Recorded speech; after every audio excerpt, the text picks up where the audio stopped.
OutSystems has hundreds of accelerators built into the platform that makes developing applications very fast. Some of these create, read, update, delete kind of operations can be built with just a drag and drop. But in this video, we will not use them.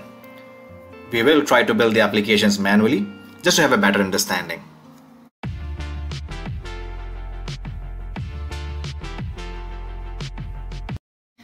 So here we are looking at my Service Studio where I have a reactive web application. We'll go ahead and create an entity first. By the way, if you want to use accelerators, you can also import entities from Excel sheet, but as I said, we'll not use them. So let's create a customer entity. Customer entity can have name, address, phone, email. Notice how platform is helping with data types and other important information. You can of course override this if needed. The other data types available. We can also create more entities, maybe one static entity that can hold my maybe drop down values, things which are static like customer type, and this can have maybe few values inside like software customer,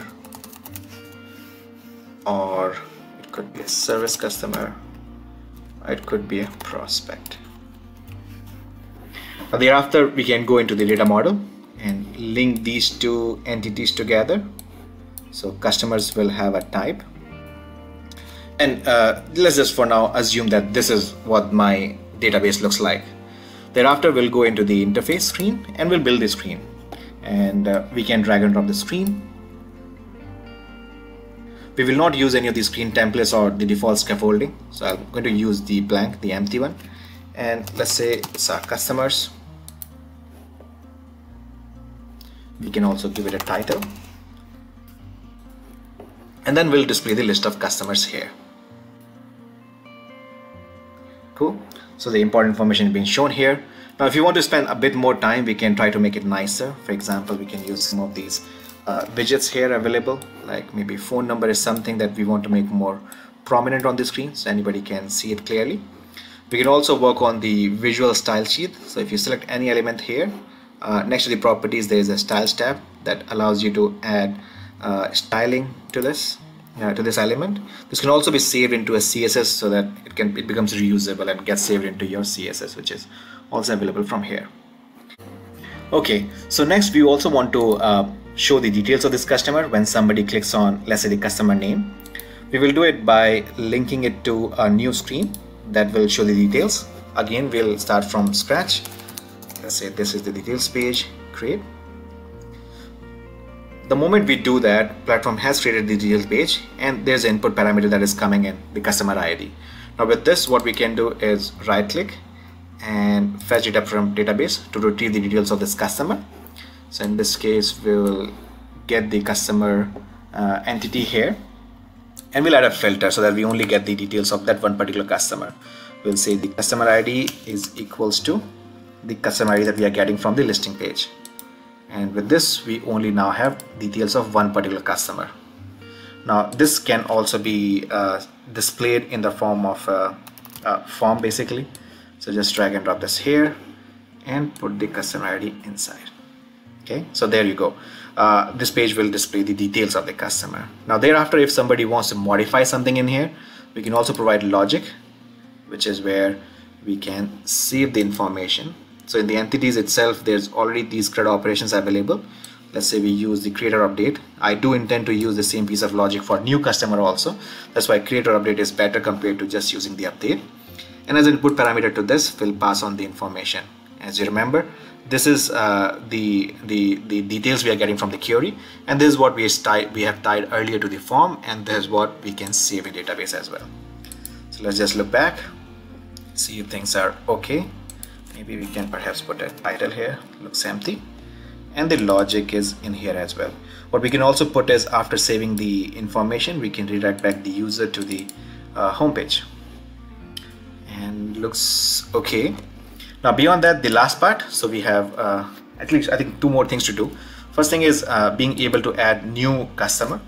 So for that, let's say we have a button. We can put somewhere here, give it the relevant title, and then when somebody clicks on it, we can redirect it to the detail page. So detail is here. Now the customer ID will be prompted for. We can make it null so that we don't get any customer information from the database. So the form will appear empty. The last thing, we can also add maybe one column here to allow users to be able to delete these. So let's say this is the action. We can go ahead and use some icons. Okay, an icon can be for delete. And we can link this delete to a piece of action, link it to new client action, where this one, where we can provide the logic for deleting it. So first of all, it will be something like this. Delete is also one of the operations available here. Delete the customer, and as an input we'll provide the ID of the current customer, the current row in the table, and thereafter we can refresh the page, the query, so that the deleted one is gone. Let me just confirm, make sure everything is okay.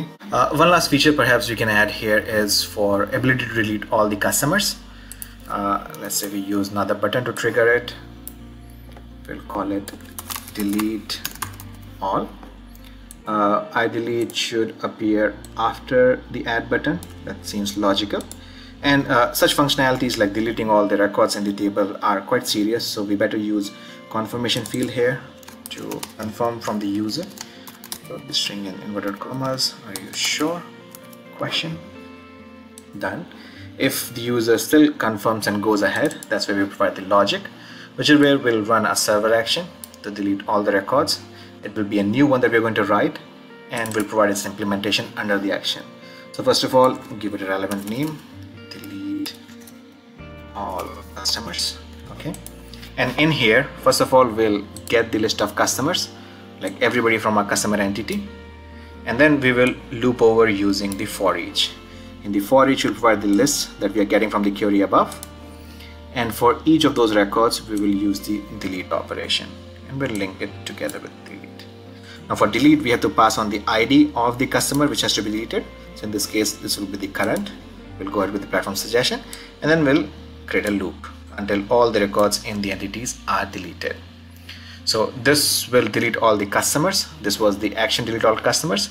It will go back into our screen action where all the customers are deleted, and in the end perhaps we can refresh the table which is bound to our customer list, and then display a message saying all the customers are deleted.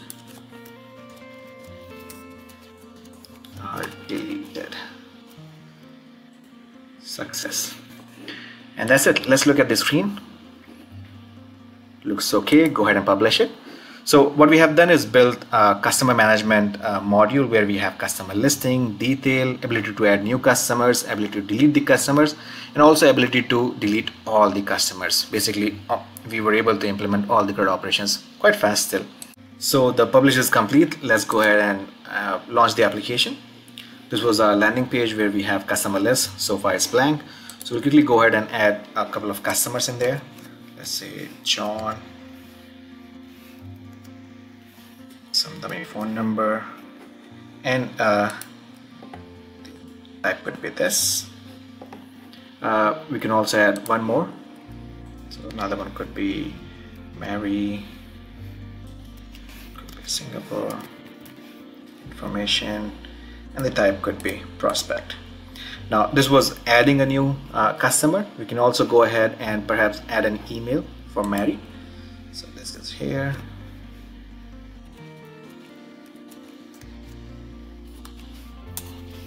Let's just check if our editing is working. So it's working fine. We can also delete these customers one by one. So like this. Okay. Let me just add one more to test the, let me add Mary again basically.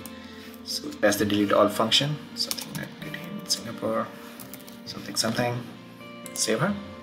And then the last part, to delete all. So this is where first of all the confirmation is being asked, are you sure? And the customer goes ahead, the user goes ahead and clicks OK. The records are deleted and our table is refreshed. That's all. Thanks for watching.